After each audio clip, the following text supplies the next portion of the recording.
예, 오늘 이 사도행전 구절은 잘못하면 곡해하시면 안 됩니다. 이것은 신약에 주어진 교리로서 이렇게 행동하라라고 말씀하고 있는 건 아니고요. 여기에 보면 뭐 기적도 일어나고 뭐 무슨 소유도 막 다 팔고 막 이런 일이 교회에서 신약교회에서 이것을 지키라고 교리로 주신 말씀은 아니고, 초대교회에 교회가 세워지는 과정에 역동적으로 성령께서 어떻게 역사하셨는지를 우리가 단면으로 보여주는 것이고, 여기에서 이제 필요한 교훈들은 우리가 얻을 수가 있겠죠. 자, 그 중에서 오늘은 42절에 초점을 좀 맞추겠습니다. 42절에 자, 모여서 제일 중요한 것을 했는데 그것은 뭐냐? 그들이 흔들리지 아니하며, 자, 그 다음에 사도들의 교리와 교제 안에 머물고, 이 머물고가 이제 지속했다는 얘기죠. 꾸준히. 그러니까 정말 이 교회가 꾸준히 지속적으로 안정되게 이렇게 지속돼야 되는데 그렇지 못한 경우가 참 많습니다. 저도 뭐 교회를 이 81년도 1월 달에 제가 구원받은 이후에 간증을 이렇게 쭉 어떨 때 제가 이제 신앙생활 하면서 어떨 때 필요에 따라서 어떻게 지금까지 지내왔는지 이렇게 쭉 적어 보니까 다닌 교회가 10개가 넘더라고요. 물론 이사도 가고 그 다음에 필요에 의해서 이런저런 이유가 있어요. 정당한 이유가 있지만 때로는 이 교회에서 기대했던 바, 또 내가 생각했던 교회, 성경에서 말씀하시는 교회하고 또 안 맞는 부분, 뭐 이런 것 때문에 갈등을 일으키다가 괴로워하면서 이 떠났던 기억도 있는 것 같아요. 그래서 이 교회를 자기가 다니고 싶은 교회, 또는 다녔을 때 그 교회를 통해서 정말 기쁨을 누리고 하나님을 잘 섬길 수 있는 그런 지역교회가 그렇게 쉽게 찾아지는 것은 아닌 것 같아요. 그래서 교회 다니는 분들 중에 교회에 대해서 어려움을 토로하는 분도 많고, 또 이 지역에 있는 분들 중에는 교회를 못 다니고 있어서 어떻게 좀 다닐 만한 교회가 왜 안 세워지느냐 하고 이렇게 상담을 요청하는 분들도 의외로 많습니다. 그래서 여러분이 이렇게 기쁨으로 다닐 수 있는 교회가 세워졌다는 것 자체가 보통 일은 아니다. 아주 특별한 특권이다. 이렇게 생각을 합니다. 자, 그래서 흔들리지 아니하며 이 42절 사도들의 교리와 교제 안에 머물고 빵을 떼며 기도하더라 그랬습니다. 그래서 첫 번째는 사도들의 교리와 교제 안에 머물렀다. 두 번째는 빵을 뗐다. 세 번째는 기도하더라. 여기서 이제 빵을 뗐다라고 하는 것은 1차적으로 여러 가지 견해가 있습니다만은 1차적으로 우리가 주님께 대한 경배, 즉 베다니에서에 보면 이 마리아의 그 경배와 견주어 봤을 때 세 가지로 우선 교회에서 가장 중요한 것, 우리가 모였을 때 해야 될 가장 중요한 것을 한번 정리를 해보도록 하겠습니다. 자, 첫 번째 여러분들 나눠드린 이거는 제가 제 자신도 그렇고 여러분들도 그렇고 이렇게 이 요약돼서 오늘 들은 설교가 핵심적인 내용이 무엇이다, 이것을 좀 그래도 남기기 위해서 여러분들에게 드렸으니까, 또 설교할 때 제가 이렇게 보면서 이게 따라서 여러분들도 보면 훨씬 더 쉽게 따라오실 수 있을 것 같아요. 자, 그래서 제목은 신약교회, 지역교회의 존재 목적인데요. 오순절 주 예수 그리스도께서 약속하신 대로 성령께서 강림하셔서 모든 믿는 자들을 주님의 몸 안으로 침례를 주셨고, 드디어 주님께서 기도하신 대로 우리는 하나가 되었습니다. 그래서 한 몸이라고 고린도전서에도 말씀하죠. 지체들은 여럿이지만 몸은 하나다. 그래서 성령께서 하나 되게 하신 것을 힘써 지키라고 에베소서에서 주님께서도 우리에게 당부하셨습니다. 이 주님의 몸된 교회는 보편적인 교회고 유기체로서 전 세계 온 우주에 한 몸으로 형성되어 있는데, 그것은 눈에 보이지 않는 교회이기 때문에 이것이 실질적으로 표현되어서 주님의 증인의 역할을 하려면 눈에 보이는 그리고 일정한 조직을 갖춘 그런 지역교회의 형태를 띄어야 합니다. 그래서 이 교회는 두 가지 측면이 있는데, 여러분 가운데도 아마 그런 갈등을 겪으신 분들이 계실지 모르겠는데, 이 교회에 대한 교리 때문에 굉장한 논쟁이 많아요. 지금도 그렇습니다. 지금도 보니까 과거에는 이 주님의 몸된 교회에 대한 이야기를 많이 했었어요.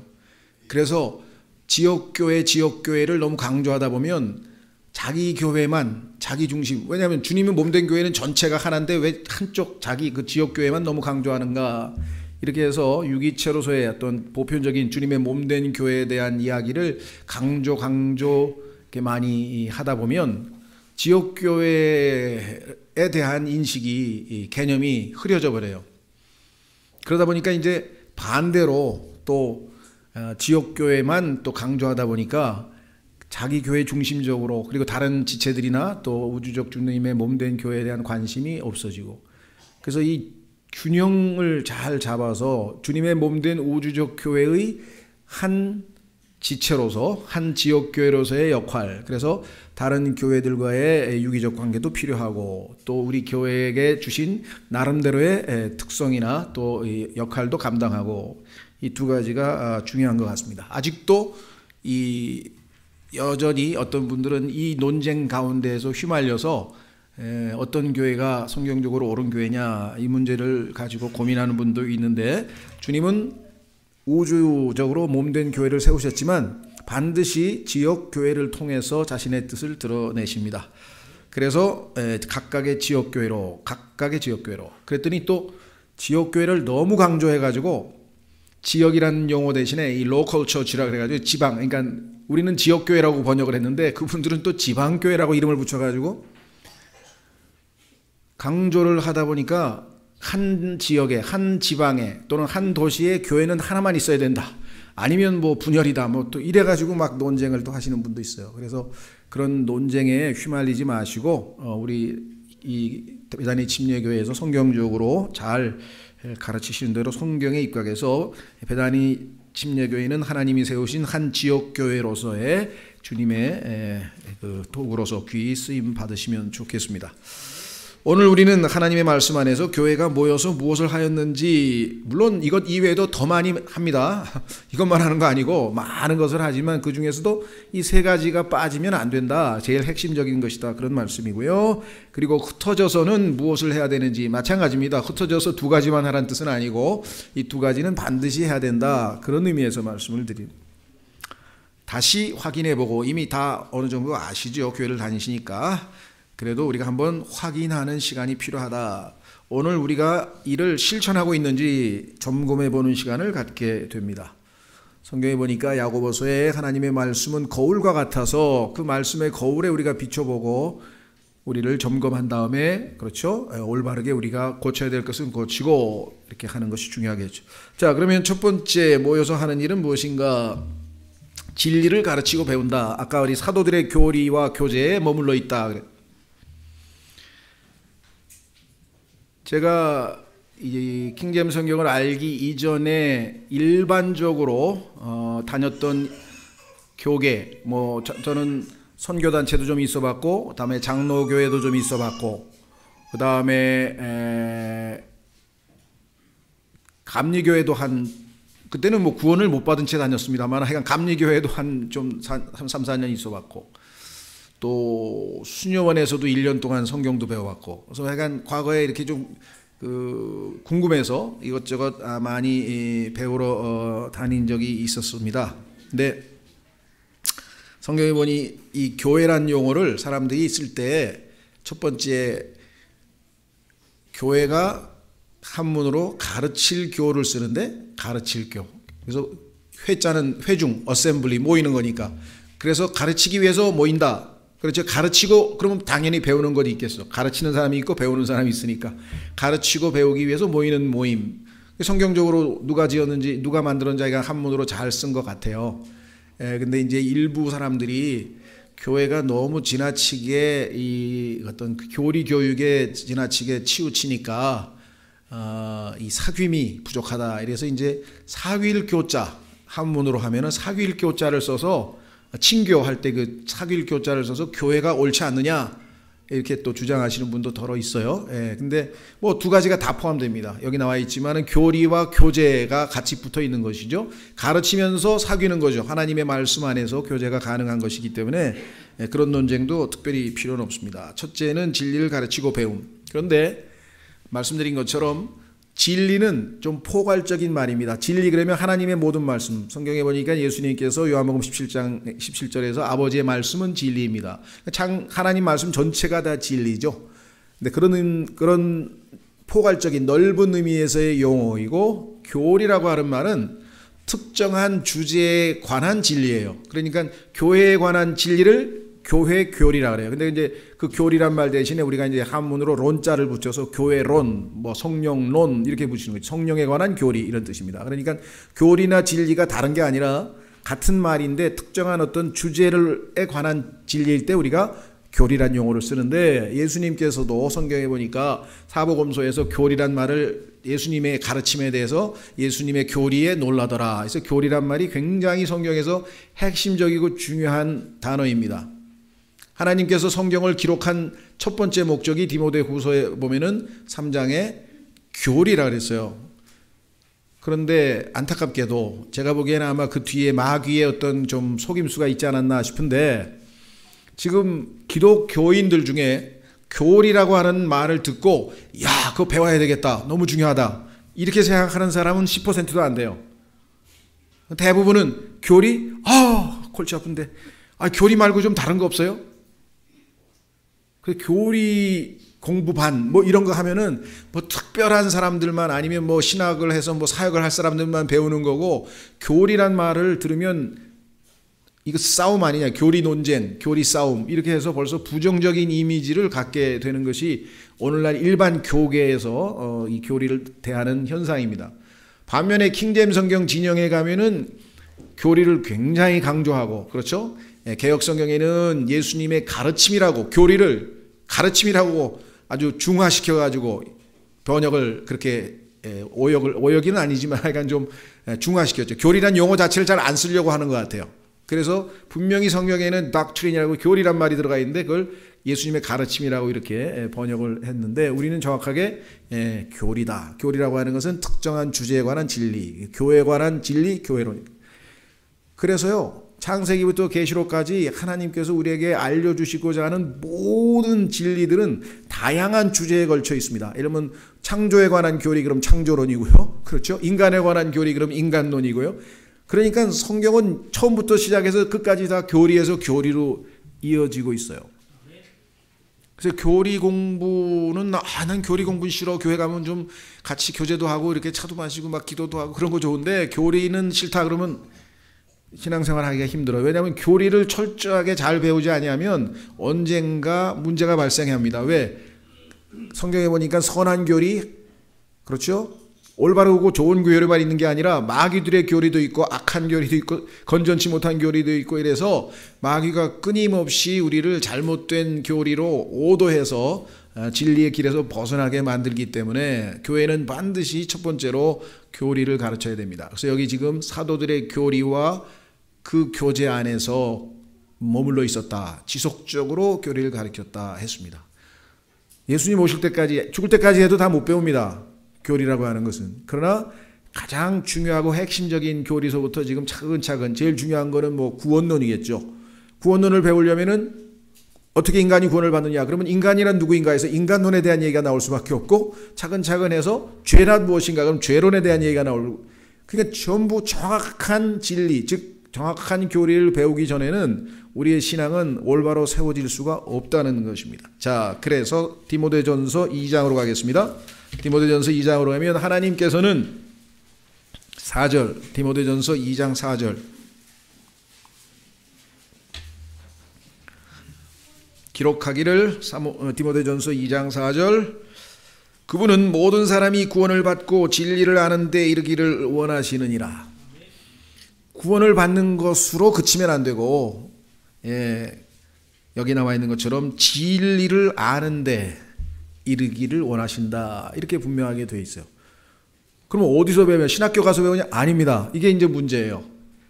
신학교가 교리 가르쳐 주는 대로 생각하는데 아닙니다. 그거는 성경적으로 교회가 감당해야 될 일입니다.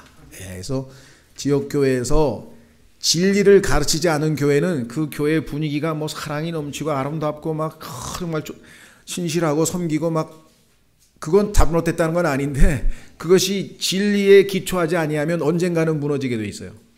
그래서 진리를 제대로 가르치는 교회가 성경적으로 올바른 교회다. 확인해 보겠습니다. 몇 장 넘기시면 디모데 전서 3장. 몇 장도 아니네요. 예, 한두 장 넘기면 3장에 가면은 15절. 디모데 전서 3장 15절에 가면 이렇게 써 있죠. 디모데에게 사도 바울이 이렇게 부탁을 하죠. 그러나 내가 오랫동안 지체하면 내가 하나님의 집에서 어떻게 처신해야 할지 내가 알게 하려 하노니. 하나님의 집, 이 집은 살아계신 하나님의 교회요 진리의 기둥과 터니라. 진리의 기둥과 터니라. 교회는 진리의 기둥과 터예요. 그러니까 교회에서 진리 안 배우고 딴 데 가서 뭐 신학교 가서 배우는데 이거는 성립이 안 되는 것이죠. 1차적으로 교회에서 진리를 가르친다. 이렇게 성경에 분명하게 말씀을 했습니다. 나중에 또 기회가 되면 말씀드리지만 여기 하나님의 집. 그래서 예수님께서 내가 내 교회를 세우겠다 했을 때 그 세운다는 동사가 빌드예요. 그러니까 빌드의 명사형이 빌딩이잖아요. 빌딩. 그렇죠. 근데 영적인 빌딩이죠. 지금 이런 빌딩 말고 이거는 이제 예배당이고 예배드리는 장소고 실제는 우리가 보이지 않게 하나님 안에서 상호 연합하고 결합해서 세워지는 영적인 거처, 하나님의 거처인 빌딩이. 뭐 킹제임스 성경에 대해서 여러분들이 이제 많이 배우시는데 처음에 일반적으로 그래도 교회에 대해서 공부를 좀 하시는 분들은 저도 그랬으니까요. 교회 하면 제일 처음에 떠오르는 게 뭐냐 그러면 에클레시아. 세상으로부터 구분되어진 모임. 그거 아주 소중한 겁니다. 왜냐하면 하나님께서 신약 성경을 기록했을 때 헬라어에서 그 에클레시아라는 개념을 우리에게 전달하신 거니까 세상으로부터 분리돼서 성별되어서 구분되어져서 모인 거룩한 모임. 그렇기 때문에 오늘 구분되어져서 여기 지금 거룩한 회중으로 모여 있는 거죠. 예, 그건 잘못됐다고 주장하는 건 아닙니다.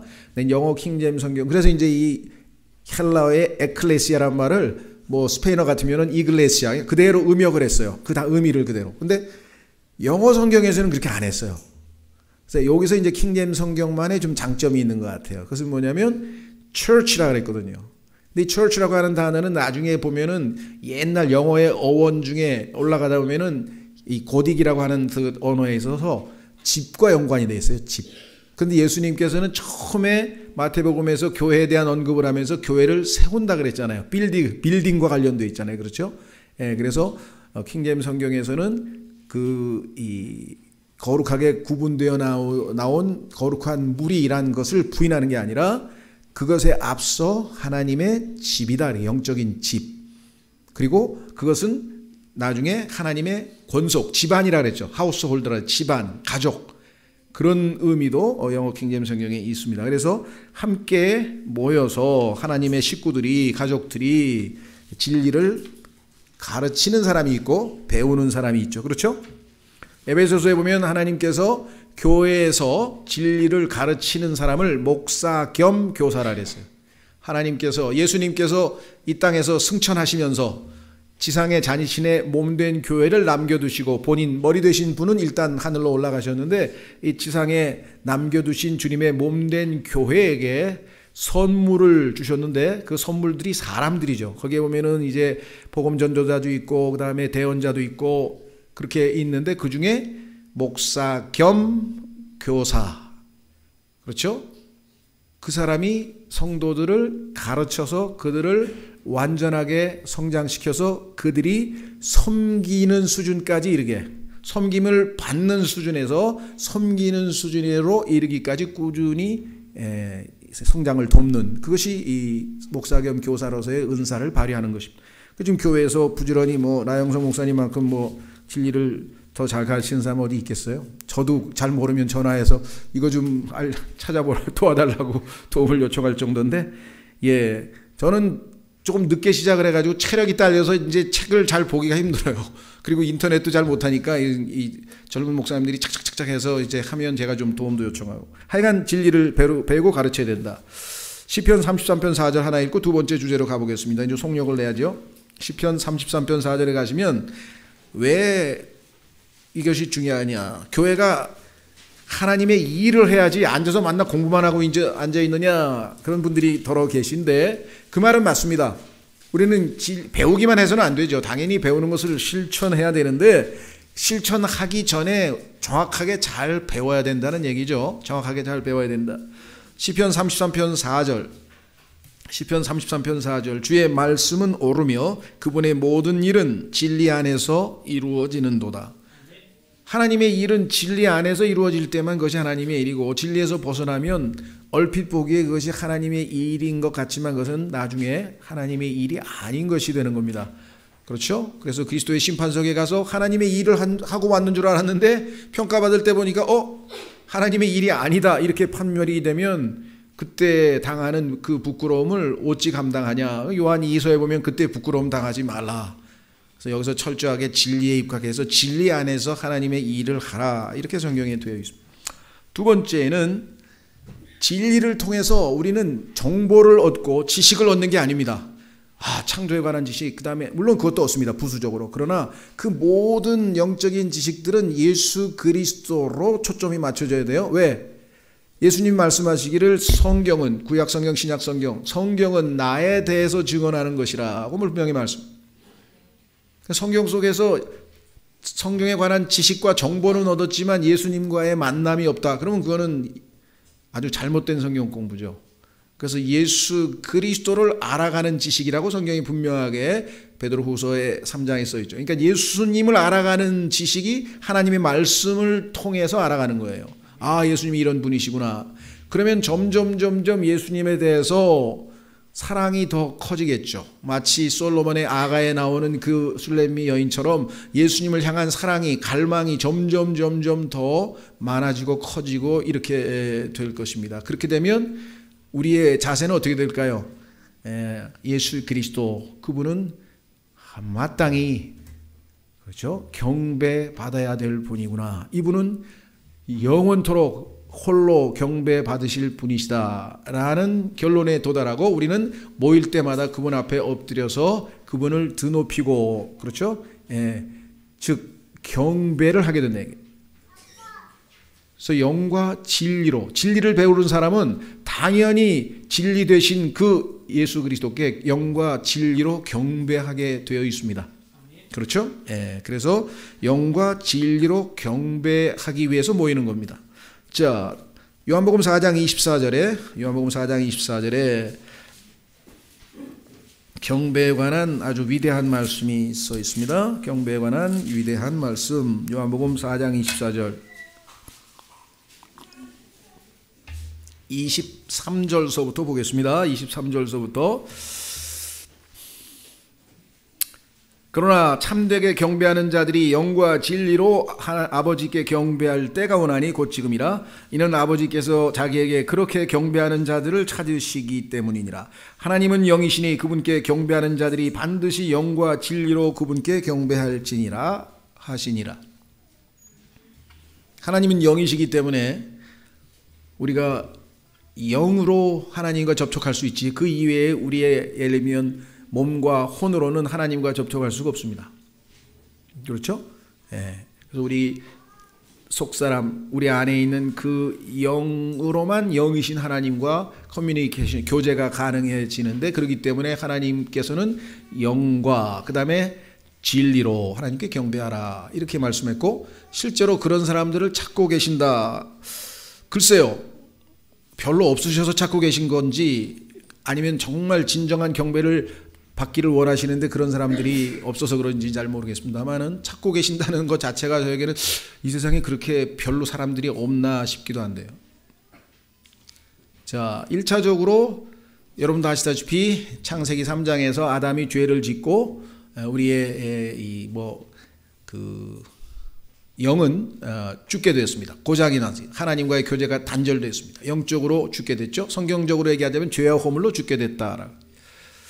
그리고 그 영은 죽었다는 것을 어떻게 알 수 있는가? 요한복음 3장에서 예수님께서 성령으로 난 것은 영이다. 육에서 난 것은 육이고 성령에서 난 것은 영이다. 그러니까 다시 태어날 수밖에 없는 상황에 놓였다는 얘기는 영적으로 죽었다. 영이 죽었다는 고장났다. 이렇게 표현할 수가 있겠죠.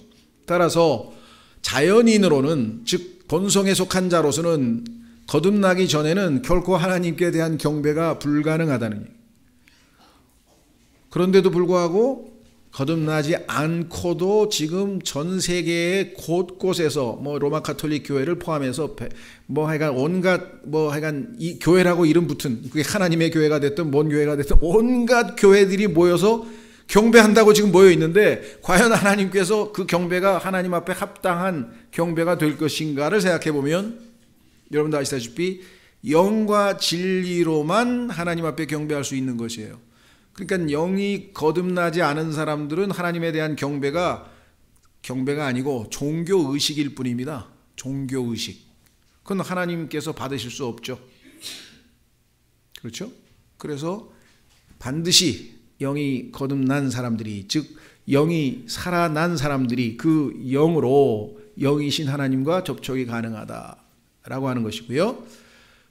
두 번째는 영이 거듭난 사람들도 하나님의 말씀, 성경에 보니까 예수님께서 내가 너희에게 이런 말들이 영이요 생명이라 이렇게 요한복음 6장 63절에서 말씀하셨는데, 하나님의 말씀인 진리에서 벗어나서 자기 멋대로 성경에 어긋나는 방식으로 하나님께 경배를 했다고 한다면 그것 역시 또 경배의 기준에서 멀어지는 겁니다.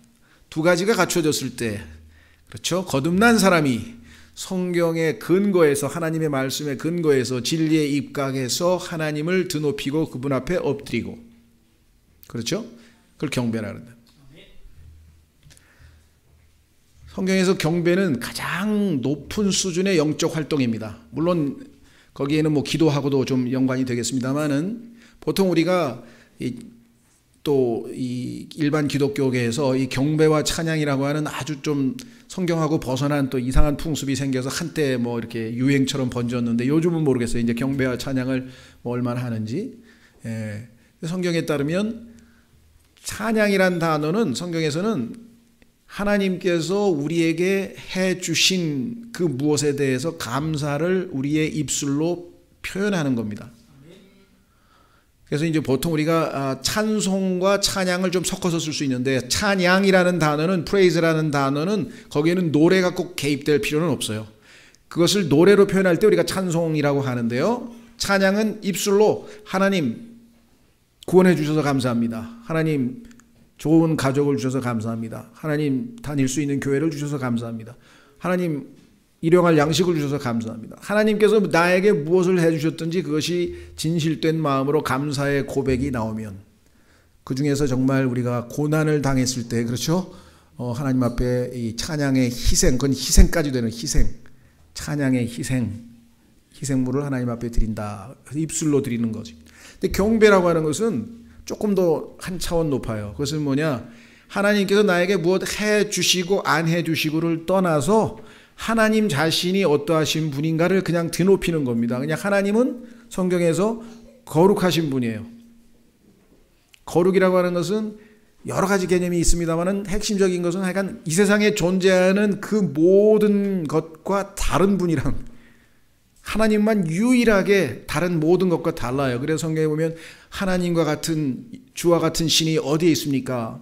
나와 같은 신이 어디에 있느냐 항상 그렇게 말씀하고, 그렇죠. 그래서 하나님은 유일하게 최고의 하나님, 신이시죠. 그래서 하나님의 어떤 거룩하심, 하나님의 의로우심, 하나님의 선하심, 하나님의 능력, 하나님의 긍휼, 하여간 그 무엇이 됐든지 간에 하나님이 어떠하심에 대해서 그냥 그분께 엎드려서 그분을 드높이는 우리의 마음, 그리고 드높여 드리는 그것, 그 우리 경배입니다. 오면 정말 하나님은 그 마땅히 경배 받으셔야 될 분이기 때문에, 그래서 경배에는 항상 엎드림이라는 게 있죠. 성경에 보면 엎드려서 그분 앞에 그분을 드높이는 것, 그분 앞에 우리가 진정으로 그분을 두려워하고 드높이는 것.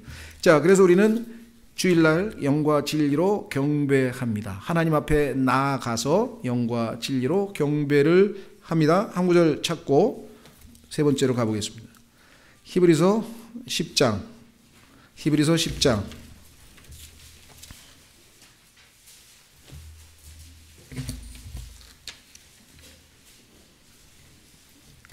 19절, 히브리서 10장 19절.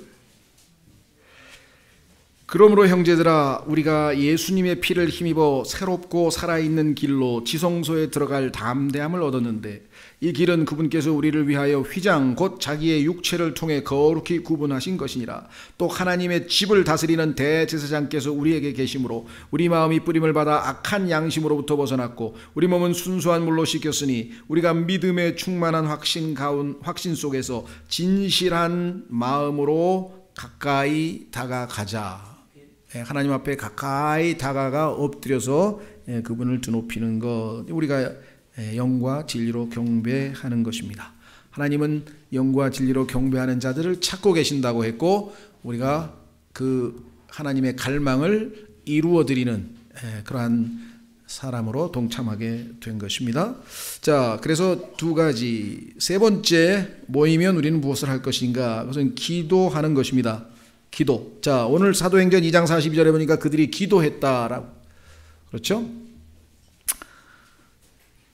그래서 성경에 보면 기도하고 있는 모습이 많이 나오는데요. 그 중에서 우리가 한 가지만 찾아보겠습니다. 성경은 사도행전 12장 5절. 기도는 사도행전 12장 5절. 기도에 관한 유명한 책이 있고요. 여러분 잘 아시는 기도에 대해서 이제 우리가 그리스도인의 생활의 영적인 가장 핵심 말씀과 기도 이렇게 얘기를 하는데, 근데 기도에 대해서는 사실 이론이 필요 없는 것 같아요. 그래서 어떤 분이 그런 얘기를 했는데, 기도에 관해서 설교해 주십시오. 그러니까 난 설교할 게 없다. 기도에 대해서 설교 좀 해달라 그러니까 설교할 게 없다. 물론 있죠. 기도란 무엇인가 하면서 기도의 종류도 고백도 있고 감사도 있고 또 여러 가지가 있는데, 그거 강조하기 위해서 그런 거예요. 뭘 강조하냐니까, 제가 기도에 대해서 설교해 달라면 딴 거 할 거 없고 딱 하나만 하면 되겠습니다. 뭐냐니까, 기도하세요. 기도하세요. 하나님 앞에 무릎 꿇고 가서, 기도 모르면 하나님, 나는 어떻게 기도할 줄 모르는데 기도를 가르쳐 주세요. 기도하게 해주세요. 간구의 영을 부어주세요. 하나님, 제가 하나님 앞에 지금 무엇을 고백해야 하나님이 기뻐 받으시는 기도가 되겠습니까? 하다 보면 기도는 다 자동으로 되게 있어요. 그러니까 기도에 대해서 뭘 아는 게 중요한 게 아니라 하나님 앞에 나아가서 하나님을 바라보면서 할 말이 있을 거 아니에요. 감사하면 감사하다 그러고, 원망스러우면 하나님 너무하십니다 하고 원망을 하든지, 하여간 하나님과 대화를 시작하는 것 자체부터 그게 기도이기 때문에 기도에 대해서 너무 고민하지 마세요. 기도를 어떻게 합니까? 복잡한 걸 물어보면 저는 항상 답이 그냥 기도하세요. 기도는 하면 됩니다. 그렇잖아요. 친구 만나는데 침묵하고 있다가 뭐라고 말문을 트면 그때부터 기도잖아요. 그렇죠? 그래서 하여간 하나님과 기도하는 것, 그것이 중요한데, 한 가지, 하나님 개인 기도도 물론 좋아하시죠. 당연히. 그러나 교회가 한 마음이 되어서 기도하는 것을 굉장히 기뻐하시는 거예요. 그 사도행전에 보니까 함께 모여서 다락방에서 기도하고 있는 모습을 발견하잖아요. 교회가 시작되기 직전에. 그리고 이제 성령께서 임하셨고. 자, 그거는 여러분 잘 아시고, 자, 교회가 기도하니란 표현만 확인하고 넘어가겠습니다. 그래서 교회는 기도해야 된다. 사도행전 12장 5절. 사도행전 12장 5절. 사도행전 12장 5절. 베드로가 감옥에 갇혀 있었을 때 교회가 함께 기도하는 모습입니다. 사도행전 12장 5절. 그러므로 베드로는 감옥에 갇혔으나 교회는 그를 위하여 끊임없이 하나님께 기도하더라. 끊임없이. 제가 킹제임스 성경 진영에 와서 제일 약화된 게 있어요. 다른 거는 많이 좋아졌는데 약화된 게 하나 있어요. 그 중에 이제 두 가지인데, 그래서 좀 약점인 것 같아요. 이 킹제임스 성경 진영의 약점이 두 가지인데, 여기 교회는 잘 모르겠어요. 저와 저희 교회를 보면 일반 교회보다 우리가 교리면에서 열심히 정확하게 배우고 진리를 알고자 하는 갈망도 많고 다 좋은데, 일단 열심이 약해. 열심. 뭔가 하여간 열심. 그런데 이제 사람들은 그거야, 일반 교회들은 종교적 열심 아닙니까? 그 성령에 의해서 하는 게 아닌 것 같습니다. 이렇게 이런저런 얘기를 하는데, 하여간 떠나서 일단 열심히. 물론 성경에는 우리의 열심은 영이 뜨거운 가운데 주를 섬기라 이렇게 얘기했어요. 그래서 막 어떤 이 기도원 분위기, 막 종교적 열심하고는 좀 다르지만 그래도 성경에 보면은 뜨겁든지 차갑든지 하나님은 원하시는 거지 미적지간한 상태를 원하시는 건 아닌데, 하여간 저를 대표로 해서 제가 그래서 아마 우리 교회도 그런지 조금 미적지근한 것 같아. 좀 더 뜨거워야 되는데 왜, 물론 뜨거운 분도 계실 텐데요. 그게 조금 약점이고요. 두 번째는 뭐냐면 기도가 약해. 그게 두 개 연관이 있는 것 같아. 지역교회 일반 교회 다닐 때에도 저는 막 교회에서 거의 목이 쉬어 있었거든요. 기도를 그렇게 크게 해서, 물론 그게 꼭 크게 해서 목이 쉬는 게 좋은 건 아닌데 어쨌거나 그래도 간절하게 기도를 하다 보니까 목소리가 커지고 그래서 목이 쉰 거 아니에요. 그래서 항상 몇 년 동안은 목이 쉬어 다녔었어요. 그런데 이쪽에 와서 기도해서 목이 쉰 적이 별로 없는 것 같아요. 그래서 하나님 앞에 늘 제가 이걸 어떻게 기도를 더 이렇게 좀 권면할까. 그래서 약간 기도에 대한 얘기를 이제 자꾸만 하게 되는데, 그래서 고민 끝에 저희가 이제 오후에 늘 성경 공부를 했어요, 저희 교회가. 그래서 성경 공부를 하다가 같이 기도할 수 있는 날이 수요일이잖아요. 근데 수요 기도에 한 뭐 많이 오면 20여 명, 한 30명 넘은 적이 없어요. 대부분 한 20여 명밖에 안 와요. 근데 그 사람이 그 사람이야. 열심인 사람들 주로. 함께 기도를 해야 되는데, 그래서 성경에 보면 교회가 기도했다 그랬잖아요. 그럼 세상적인 기준으로 봐도 적어도 절반은 넘어야 그게 반올림해서 교회 아니야. 그러니까 교회 절반 이상이 와야 교회인데 20명만 와가지고 교회가 아니잖아. 그래서 이거는 성경에 말한 교회가 기도했다고 보기에는 좀 아닌 것 같고, 그래서 이걸 어떻게 하나 막 고민하다가 제가 제안을 했어요. 이건 뭐 하나님이 주신 지혜 같아요. 그래서 우리가 성경 공부하는데 넷째 주는 성경 공부를 빼자. 그리고 다 모여서 같이 기도를 하자. 그래서 지금도 이제 시행을 하고 있어요. 그런데 성경 공부할 때는 한 70%? 한 70% 정도가 남아있어요. 오전 예배하고 좀 사정이 있어서 뭐 여러 가지 가시는 분도 있고 막 이러다 보니까. 오후 예배에 한 70% 정도는 남아있는데, 기도회를 하면 절반 정도 겨우 찰까 말까요. 그러니까 기도를 아직 익숙지 않거나 아니면 기도의 중요성을 잘 모르거나 하여간 무슨 이유인지 모르겠는데 그래요. 근데 우리 교회만 그런가? 아니에요. 미국에도 가보니까 똑같아. 그래서 그리스도인이 제일 하기 힘든 게 뭐냐? 기도입니다. 기도가 쉬운 것 같지만요, 그게 하다 보면 잡생각 들어오고요, 하다 보면 졸리고요. 그렇죠? 기도하고 엎드렸는데 보면 대부분 자. 수요 기도회, 우리 교회는 수요 기도회 어떤 분은 와서 그냥 거의 기도를 하다 보는데 막 코를 고는 거야. 그래서 내가 감사하다 그래서 저렇게 피곤한데도 여기까지 와서 그래도 악착같이 기도하려고, 하나님 얼마나 기뻐하실까. 예, 그만큼 이 기도하는 게 쉽지가 않습니다. 그래서 너무너무 감사한 게 초반에 이 교회 9시쯤에 와서 어떻게든지 하여간 주일날 예배를 위해서 이렇게 기도했던 분들이 몇 분들이 계셨어요. 제가 그냥 숨어서 봤어요. 이렇게 보니까 9시에 와서 한 5명 올라가서 어디 가서 저 구석진 데 가서 기도하더라고요. 그래서 내가 아이고 너무 감사하다. 근데 요즘에 보니까 저희 교회 한 10명쯤 되는 것 같아요. 9시부터 와서 1시간 동안 이제 주일 그 기도하는데 대부분 그냥 한 70 가까이 되는 이 노인들이 부지런하게 와서 기도를 해요. 예, 근데 최근에 그 젊은 신혼부부가 딱 거기 기도를 하더라고요. 그래서 내가 감사하다. 다행인 게 그럴 수밖에 없는 게 결혼한 다음에 교회에서 5분 거리로 이사를 왔더라고. 그러니까 아침에 9시까지 올 수 있잖아요. 기도하고. 그래서 감사했는데 무슨 얘기를 하려고 하냐면 교회의 기능 중에 교회가 기도하더라. 여기 써 있잖아요. 보세요. 그러므로 베드로는 감옥에 갇혔으나 교회는 그를 위하여 끊임없이 하나님께 기도하더라. 그래서 이 킹제임스 성경 진영에서는 조금 이 기도에 있어서 좀 우리가 더 열심을 내야 되겠다 그런 생각을 합니다. 그래서 베다니 교회도 이제 3주년 좀 더 하나님 앞에 잘 쓰임받고 성장하고 그러려면은 기도하는 교회가 돼야 되겠다. 여러분도 도전을 받으시면 좋겠고요. 자, 그러면 세 가지가 기본이고 나머지는 뭐 여러분들이 성경 안에서 벗어나지 않는 일은 뭐 교회에서 뭐 밥도 먹고 뭐 청소도 하고 뭐 교제도 하고 뭐 하여간 뭐 또 운동도 하고 하여간 뭐든지 다 해도 좋습니다. 예배당에 모여서 다 해도 좋은데 이 세 가지는 빠져서는 안 되겠다. 그다음에 그러면 밤낮 교회만 있는 건 아니잖아요. 그렇죠? 흩어져서 집으로 가야 될 거 아니에요. 네. 우스갯소리가 하나 있어요. 어떤 기독교계에서 그런 얘기를 하나 봐요. 이제 부흥회를 해도 부흥회. 일주일 동안 어느 교회에서 부흥회를 하니까 이제 매일 일주일 내내 이제 교회 와서 이제 있었잖아요. 근데 부흥회가 딱 끝나는 날 어떤 자매 한 분이 이불을 싸가지고 왔더래. 그래서 왜 그러니까 저는 오늘부터 교회에서 잘라고요. 왜 그러시냐 그러니까 우리 남편은요 교회에서는 정말 놀라워요. 그런데 집에만 가면 사람이 달라져요.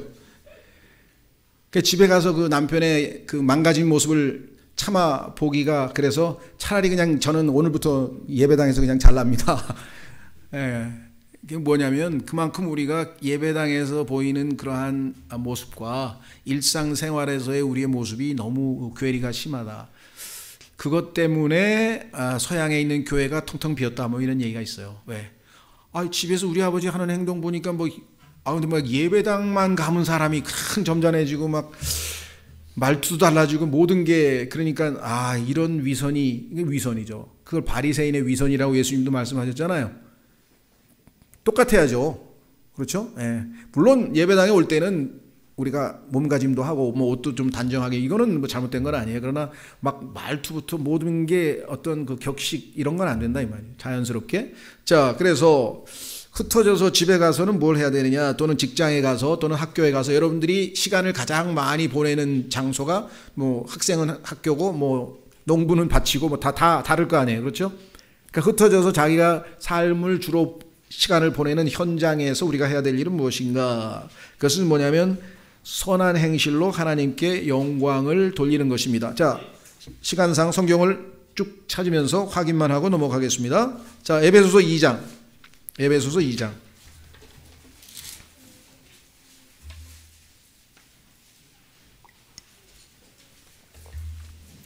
8절. 제가 에베소서 2장 8절은 구원받고 나서 아마 일주일도 안 됐는데 그 선교단체에서 암송 구절을 주더라고요. 성경 암송 구절을 줬는데 거기에 보니까 이게 들어있었어요. 근데 거의 모든 성경 암송 구절에는 이게 꼭 들어가요. 왜냐하면 그만큼 우리가 구원론에 있어서의 핵심적인 구절이다 보니까 여러분들도 아마 너무나 잘 알고 있는 구절이겠죠. 너희가 믿음을 통해 은혜로 구원을 받았나니 그것은 너희 자신에게서 난 것이 아니요 하나님의 선물이니라. 또 어떤 분은 9절까지도 암송합니다. 행위에서 난 것이 아니니 이것은 아무도 자랑하지 못하게 하려 함이라. 근데 사실은 여기서 멈추면 안 되고 우리가 더 알아야 될 것은 뭐냐면 8절 9절은 이미 우리에게 이미 이루어진 일이잖아요. 그렇죠? 과거의 어느 한순간에 이미 구원은 이루어진 일이기 때문에 그 구원 이후에 우리의 삶에 관한 것. 다시 말하면 하나님께서 우리를 구원하신 목적이 뭐냐. 왜 구원하셨느냐. 여기 나와 있죠. 10절에. 뭡니까? 우리는 그분의 작품이요 그리스도 예수님 안에서 선한 행위를 하도록 창조된 자들이니라. 여기서 얘기하는 창조는 창세기 1장에서 얘기했던 그 창조가 아니라 우리가 얘기하는 새로운 창조, 재창조죠. 거듭남이죠. 자, 하나님께서 그 선한 행위를 미리 정하신 것은 우리가 그 행위 가운데서 걷게 하려 하심이니라. 그러니까 율법의 행위로 즉 선한 행위로 구원받을 수 있는 육체는 하나도 없다고 했습니다마는 구원을 은혜로 받고 난 다음에 하나님께서 우리에게 주신 그 믿음은 어떤 믿음이냐? 사랑으로서 일하는 믿음이다. 이렇게 성경에 써 있다 이거죠. 자, 한번 확인해 보겠습니다. 왼쪽으로 몇 장 넘기시면 갈라디아서 5장 6절. 하나님이 주신 믿음은 수동적인 믿음이 아니에요. 그냥 가만히 차분하게 앉아서 묵상하고 쉬고, 물론 신앙생활에 그것도 필요합니다만은 우리 안에 들어온 믿음, 우리에게 주신 선물, 하나님이 우리에게 주신 그 믿음이라고 하는 것은 예수 그리스도의 믿음인데, 하나님의 아들의 믿음인데, 그 믿음은 역동적인 다이나믹한 그러한 믿음입니다. 그래서 갈라디아서 5장 6절에 말씀하시기를 예수 그리스도 안에서는 할례나 무할례나 아무 효력이 없으되 오직 사랑으로 일하는 믿음뿐이라. 이 일이 선한 일이다. 이게 선한 일, 이 일을 하는 것이 우리가 구원받은 목적이다. 구원받기 전에는 이 일을 하고 싶어도 못해요. 왜? 육신은 하나님의 일을 할 수 없어요. 하나님을 기쁘시게 할 수 없다고 성경에 써 있잖아요. 이 육신은. 그러니까 우리를 십자가에서 못 박으시고 성령께서 우리 안에 들어오셔서 우리의 속사람을 일으키고 새로운 부활한 영적인 몸으로 우리를 부활시키셔서 우리가 이제 선한 일을 할 수 있도록 하신 것이죠. 그래서 자, 그 다음 구절 로마서 14장 17절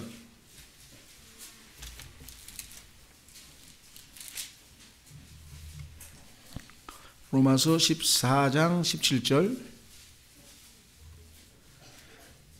하나님의 왕국은 먹는 것과 마시는 것이 아니요 물질적인 게 아닙니다. 눈에 보이는 게 아닙니다. 하나님의 왕국은 영적인 것이죠. 그래서 오직 성령 안에서 의와 화평과 기쁨이니라. 예수님을 믿으면 우리가 의롭게 되죠. 믿음으로. 그런데 그 다음에 계속해서 믿음으로 살지 아니하면 우리는 의로운 행위를 할 수가 없어요. 그래서 자꾸 또 죄를 짓거나 빗나가죠. 그러니까 계속해서 처음 믿을 때 믿음뿐만 아니라 복음 안에는 하나님의 의가 믿음에서 믿음까지 계시되어 있나니 계속해서 믿음으로 살아야 돼요. 그 이후에도. 그렇지 않으면 중간에 믿는 사람의 모습이 아닌 이상한 모습들을 우리가 보일 수가 있다 이 말이죠. 따라서 여기서 의라고 하는 것은 계속해서 믿음으로 살 때, 그래서 성령님 안에서 의와, 그러면 우리의 삶이 하나님 보시기에 의롭다, 옳다라고 인정받지 못하면 화평이 없습니다. 예수님 믿을 때 믿음으로 의롭게 되어 하나님과 화평을 누리는도다. 가능합니다. 그거는 여기 계신 분이 다 누리고 있겠죠. 그러나 현재 하나님의 화평을 내가 누리고 있느냐, 제가 지금 현재 하나님과 나 사이에 내가 죄가 있다, 죄를 지었다고 한다면 내가 현재 상태가 의롭지 못한 상태고 결국적으로 나는 하나님과의 관계에 있어서 화평을 잃어버린 상태가 돼.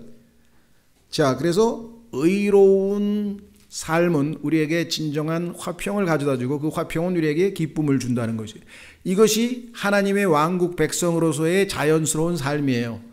그런데 이것은 성령 안에서만 가능하다고 성경에 써 있잖아요. 그러니까 성령으로 충만하지 않은 사람은 이 삶이 불가능하다 이거죠. 자, 그래서 뭐라고 얘기했는가? 18절.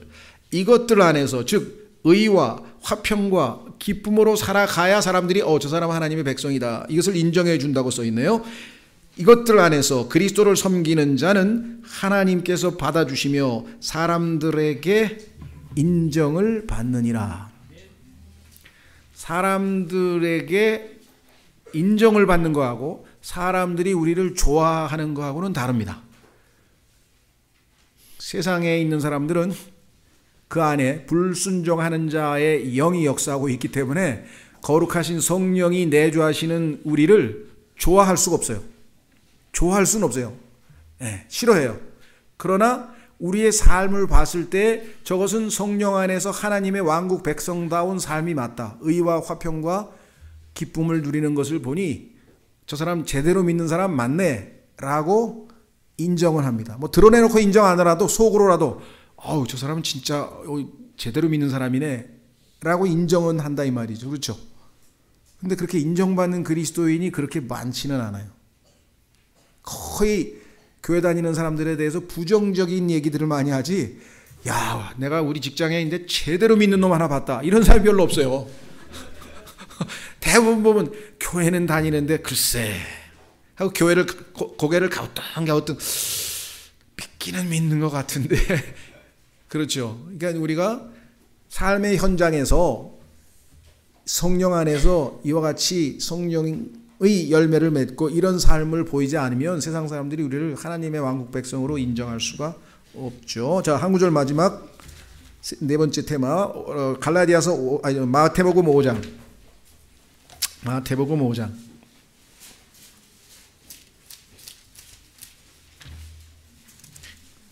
(16절) 마태복음 5장 16절. 마태복음 5장 16절.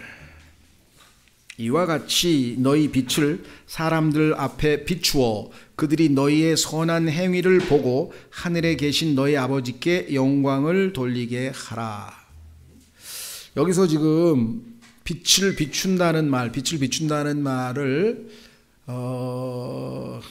조금 더 빛을 비추라 그러니까 주어가 내가 되잖아요. 그렇죠?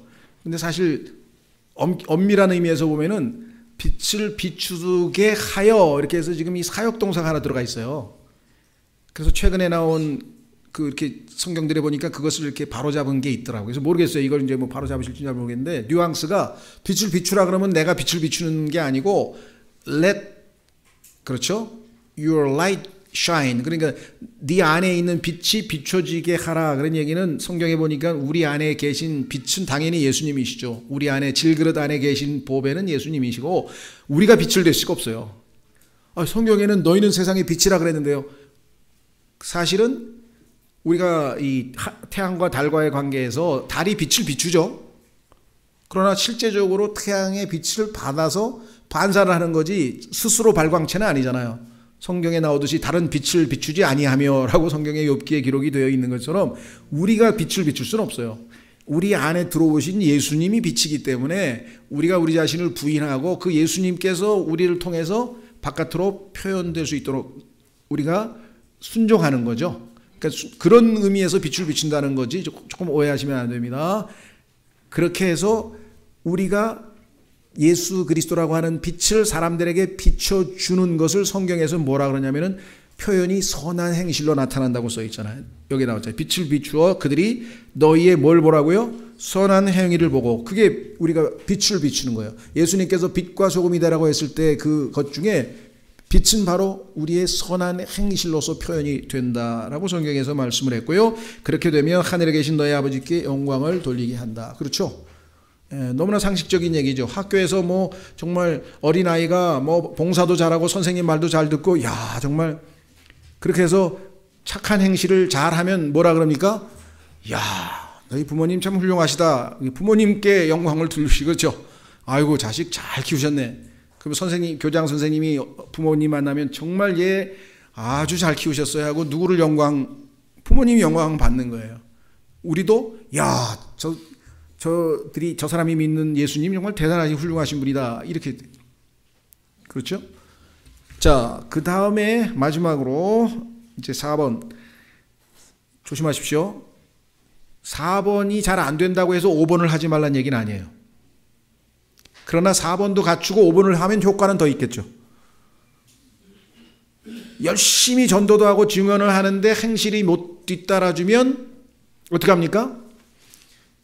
조금 그 복음의 전도에 그게 지금 무게가 좀 떨어지고 속으로는 너나 잘하세요. 그럴 수도 있다 이 말이죠. 그렇다고 아직 내가 정말 충분하게 사람들에게 인정받을 만한 그런 훌륭한 그리스도야 아니니까 나는 입을 다물고 가만히 그건 또 아니에요. 그거는 점진적으로 뭐 인정을 하면 되잖아요. 원래 성경에 보면 갓난아기, 갓 태어난 갓난 아기부터 시작해서 저 나이 든 자에 이르기까지 영적인 성장 단계가 7단계나 있어. 근데 내가 지금 아직 차일드 요 어린애. 근데 어린애 말 잘 듣는 거 봤어? 어린애 보면 이기적이고 행동. 내가 아직은 예수님 수준 거기까지 가려면 아직 멀었고 그래도 예수 그리스도가 얼마나 좋으신 분인지 내가 너한테는 알려주고 싶다. 그러니까 나를 보지 말고 성경에 있는 예수님을 봐라. 뭐 이러면서 하여간 전도를 하면 어차피 충분히 성숙해서 사람들이 이야 저 사람 나 교회 가고 싶다. 이러면 뭐 금상첨화라 그러나요? 저희 교회 그렇게 해서 교회 오신 분이 한 분 계세요. 아 정말 존경스러워. 그러니까 한 분이 기독교하고 아무 상관없이 하여간 그야말로 좀 그 대신 이 세상에서 아주 착실하게 살던 부부예요. 부부가 그냥 모범 부부야. 그냥 아주 둘 다 부부가 열심히 누가 봐도 훌륭한 사람인데 그 자매님의 그 부인의 남동생이 갑자기 교통사고로 죽었어요. 그러니까 정말 이 뭐 멘붕이 온 거지. 근데 우리에게 이런 일이 벌어지리라고 생각도 안 했는데 너무 충격을 받아가지고 이제 우울증에 걸린 거예요. 막 그걸 거기서 헤어나오질 못하는 거야. 너무 충격이 돼서. 그러니까 마음을 잡아야 되겠는데 사람들이 뭐 마음 잡으려면 뭐 어떻게 해요? 그러니까 뭐 절에도 가보고 뭐 여기도 가보고 저기도 가보고 마인드 컨트롤도 해보고 뭐 정신과 병원도 가보고 이게 안 되는 거예요. 마음을 못 잡는 거예요. 그 동생이 잘못한 것도 없는 것 같은데 왜 죽었냐 이거죠.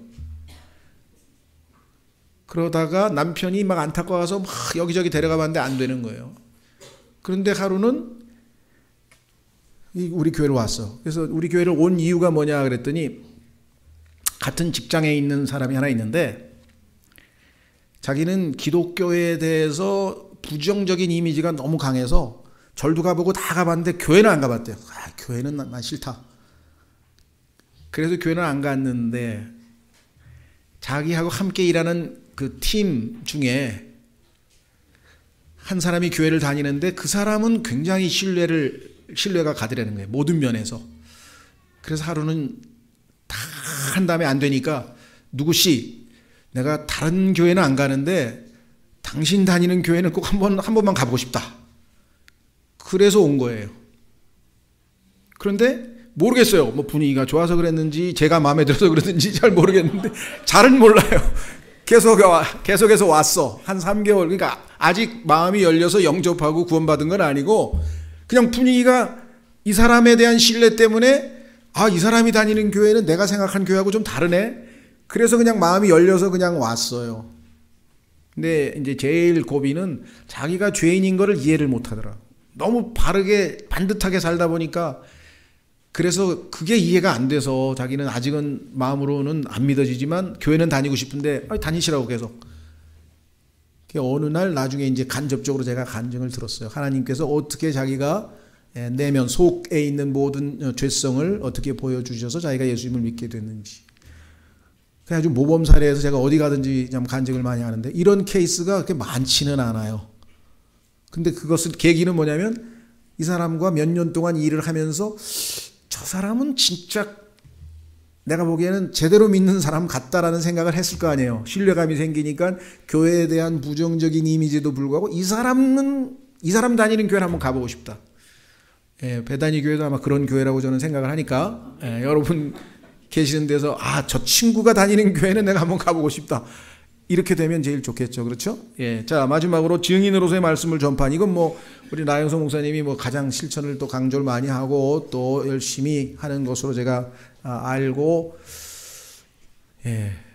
주님께서 우리를 증인으로 부르셨다. 그래서 사도행전 1장 8절에 말씀하셨고 그다음에 우리가 지금 현재 우리 국가에 여러 가지 복잡한 일이 많습니다. 그래서 정말 이 정치적인 문제도 복잡한데 국가에 대해서 우리 그리스도인이 해야 될 일은 일단 뭐 훌륭한 정치인이든 아니면 뭐 국가 원수 뭐 다른 것 따지지 않고 일단 성경에 따르면 위에 있는 권세에는 순복하는 거예요. 성경에 보면 그 베드로가 왕을 존경하라고 했을 때에는 당시에 황제가 로마의 제일 유명한 독재가 아주 그 독재자 중에 독재자인 네로였어요. 그래도 하나님이 세우신 왕은 일단 존중하라는 거죠. 세금 낼 거 다 내고 시키는 대로 다 하고 다만 예수 그리스도를 전하지 말라라든가 그렇죠. 하나님의 말씀에 명백하게 어긋나는 지시를 국가에서 내렸을 때는 그때는 뭐 감옥에 갈 각오를 하고 또 아니면 죽을 각오를 하고 그건 저항하는 거죠. 그래서 지금 감옥에 갇혔잖아요. 그러니까 하나님께서 왜요? 교회를 기도시켰고 교회가 기도하니까 하나님께서 감옥에서 베드로가 아직 더 하나님 앞에 쓰임 받아야 되니까 풀려났죠. 그래서 우리는 뭐 국가에 관해서 또 할 얘기가 있습니다만 중요한 거는 하나님의 말씀은 때로는 희생을 치르더라도 어디서든지 담대하게 전해야 합니다. 다만 때를 얻든지 못 얻든지 디모데후서에도 나오죠. 한 가지 조심스럽게 당부하고 싶은 것은 지혜롭게 하셔야 돼요. 얼마든지 복음 전할 수 있는 기회도 있고 시간도 있는데 좀 오해 살 만한 또는 이렇게 바람직하지 않은 그런 분들이 더러 계셔요. 제가 과거에 그 말씀의 사역자죠. 목사신데 교회를 시작하시고 뭐 사람도 한 10명도 채 안 되고 그다음에 생활이 안 되는 거예요. 생활이. 그래서 좀 일을 하시죠. 그랬더니 어떻게 성직자가 일을 하냐고 그래서 아니 그럼 바울은 왜 일을 했습니까? 그랬더니 그래서 그 자기가 배운 교단에서는 목사는 일하면 안 된다고 그렇게 돼 있다. 그래서 그건 성경에 없는 얘기고 하나님께서 교회가 그 풀타임으로 일하고 사역비를 줘서 가족이 생활할 수 있을 그렇게 되기 전까지는 필요하면 얼마든지 일도 하시고 아르바이트도 하시고 하셔서 가족을 부양하셔야지 성경에는 가족을 부양하지 않는 자는 불신자보다 못하다 그랬는데 그것도 안 하면 뭐 무슨 자격으로 설교를 하시려고 그러냐 했더니 막 고민해서 제가 이제 아는 분을 통해서 취직을 시켜드렸어요. 주차관리 요원. 그래서 하여간 뭐 어디 서울에 있는 어디 학교에서 이제 주차관리 요원으로 일했는데 50분 일하고 10분 쉬잖아요. 그렇죠? 예. 네. 그런데 그 10분을 쉬어야 되는데 전도지를 돌린 거예요. 그러니까 소장님이 목사님 그 10분 동안은 전도지 돌리면 안 됩니다. 그랬더니 이분이 얘기가 내가 쉬는 시간 개인적으로 쓰는데 왜 문제가 되느냐. 그래서 이제 그 소장님이 사장님에게 얘기하고 나 저분하고 일 못합니다. 그 사장님이 제가 소개해 줬으니까 이분을 저한테 연락이 왔어요. 그래서 좀 말씀 한번 해 주시죠. 그래서 제가 불러다가 얘기했어요. 목사님 1시간은 일하는데 50분 일하고 10분은 좀 쉬셨다가 그 다음에 1시간 일할 때 힘내서 일하라고 쉬는 거지 그때 그 자유시간이 아닙니다. 그 일 노동시간이에요. 오후 3시에 아침에 6시인가 와서 8시간 오후 3시에 끝나면 그 다음에 1시간 동안 전도지 돌리고 전도도 하시고 하세요. 근데 그 10분을 마치 뭐 얼마나 열정이 있으셔서 모르지만 그건 열정이 아니고 그건 무식한 겁니다. 왜 그 10분을 갖다가 해서 거기 위에 있는 윗사람 마음을 건드리고 이 사장님도 그래도 그리스도인이라고 그래도 목사 취직시켜줬는데 또 나는 뭐가 됩니까? 소개한 나는 그래가지고 좀 뭐라 그래 제가 이제 나이도 어리고 그러니까 이제 뭐라 그랬더니 그런 거냐고 너무 단순하셔요. 그래서 그 잘 알아듣더라고요. 그래서 이제 그분은 이 관리는 이 사람 이미 싫다는 거야. 그래서 할 수 없이 이분을 딴 그 지역으로 옮겨줬어요. 그러니까 뭐 그런 에피소드가 있어요. 그 얘기는 뭐냐면 알고 보니까 이분은 그 전에 목사 되기 전에도 교회 그 회사에서 시인회를 만들어 가지고 회사 일을 8시간 노동하게 돼 있는데 한두 시간은 꼭 딴 일을 한 거예요. 막 무슨 뭐 신우회 뭐 뭘 만들고 막 그거는 성경에서 도둑질이라는 거예요. 그렇잖아요. 그거 일하는데 교회 회사에서 돈을 줘야 됩니까?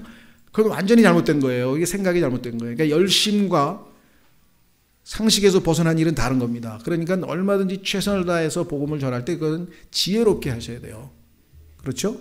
그래서 저는 뜨겁게 복음 전하는 것은 뭐 정말 감사해서 그 다음에 이제 이분은 3시에 딱 끝나면 1시간 동안 이제 전도하고 4시에 퇴근하고 이렇게 하니까 아무 문제가 없었죠. 다른 업장으로 옮긴 다음에는 이제 좀 제대로 잘 하셨어요. 그래서 열심히 하는 것과 지혜롭게 하는 것은 좀 다르다. 그걸 좀 조심하시고요.